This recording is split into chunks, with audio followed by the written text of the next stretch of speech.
Beautifully wired, embracing your neurodivergent brilliance. What if the thing you've been fighting against your entire life is actually your greatest superpower? I had the extraordinary privilege of interviewing Kimberly Summerlin recently, a visionary whose work is quietly revolutionizing how we understand neurodivergence in Black women. Her insights weren't just enlightening, they were transformative. Kimberly stands at the intersection of neurodiversity advocacy and racial justice, creating spaces where people can show up fully as themselves. A radical act in a world that often demands conformity. Her work doesn't just change lives, it saves them. For too long, we've been told that success looks like forcing ourselves into boxes that weren't built for us. That productivity means following someone else's timeline. That worth is measured by how well we can pretend to be someone we're not. But what if we've had it backwards all along? The most profound revelation from my conversation with Kimberly was this: you are not broken. You are brilliantly, beautifully wired. Different, yes, but different in ways that bring gifts the world desperately needs. And let me take you on a journey today through the experiences of remarkable women who discovered that what society labeled as their greatest weakness was actually their hidden strength. Imagine spending decades of your life feeling like you're wearing an invisibility cloak that doesn't quite fit. You're constantly adjusting it, terrified that someone might see the real you underneath. Now imagine wearing two such cloaks simultaneously, one hiding your neurodivergence, one hiding aspects of your cultural identity. This is the reality for many Black women with ADHD. Dr. Diane Miller's groundbreaking research revealed that these women often engage in what she calls double masking, simultaneously hiding both their neurodivergent traits and aspects of their cultural identity in professional spaces. The mental gymnastics required are extraordinary. One participant described it with heartbreaking clarity. I'm not just working twice as hard to be seen as half as good. I'm working twice as hard while using half my brain to monitor every word, every gesture, every reaction, making sure I'm not too much or too black or too scattered for the room. Can you feel the weight of that existence?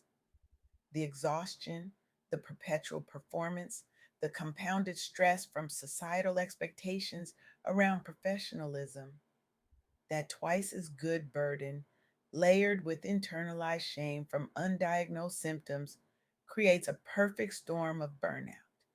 These women weren't just masking neurodivergence, they were simultaneously processing race related microaggressions while maintaining that mask. That's not just exhausting, it's soul crushing. But here's where the story shifts. Through therapeutic interventions focused on unmasking safely, through peer support groups specifically designed for Black women with ADHD, through education about rejection sensitive dysphoria, these women began to name their pain instead of internalizing it as personal failure. And something remarkable happened. They reported reduced shame, increased self compassion, stronger boundaries at work and at home. And most importantly, they discovered they weren't alone. They were part of a larger movement toward visibility. This isn't just about feeling better, this is about reclaiming power. Let me tell you about Megs, whose story was featured on Organizing an ADHD Brain. Her early life reads like so many undiagnosed neurodivergent women's stories, marked by temper tantrums, by feeling perpetually misunderstood, by being labeled too sensitive. Despite obvious talents in music and mathematics, she consistently underachieved academically. Her sense of self worth plummeted with each repeated failure to fit traditional expectations. Sound familiar to anyone? But Meg's story doesn't end there. Through research and podcasts, she discovered there might be a name for what she had been experiencing. She sought formal assessment. She found therapy that focused on building routines tailored for her brain, not against it. She learned to leverage her passions instead of fighting them. And then the transformation. Megs turned her personal growth into professional success. She became an organizing coach who specialized in helping other neurodiverse clients. She developed systems like her dopamine menu and customized planners that emphasize strength based approaches over deficit focused ones. Her diagnosis wasn't an endpoint, it was a launch pad. After years of trying every productivity hack under the sun, the color coded calendars, the complicated filing systems, the morning routines that work for everyone else, she finally realized she didn't need solutions designed for neurotypical minds. She needed approaches aligned with how she was actually wired. This is what happens when we stop fighting our nature and start flowing with it. But individual transformation, powerful as it is, isn't enough. Community matters. Representation matters. Finding your people matters. This brings me to another powerful example Kimberly shared. BIPOC clinicians with ADHD who formed online consultation groups dedicated exclusively to supporting each other while managing both their practices and their own lived experiences as professionals with ADHD. These clinicians faced isolation due to stigma around mental health and neurodiversity within communities of color, plus the pressure of running demanding practices while managing executive dysfunction and symptoms solo. Their solution? Regular virtual meetups providing emotional validation, sharing coping strategies specific to BIPOC contexts, structured accountability partnerships. The outcomes were transformative. Members reported greater confidence asking clients and employers for accommodations. They experienced reduced burnout due to decreased isolation and increased peer mentorship. Many clinicians joined after years feeling unsupported by mainstream resources that didn't reflect their dual identities. The group provided the representation that was missing elsewhere.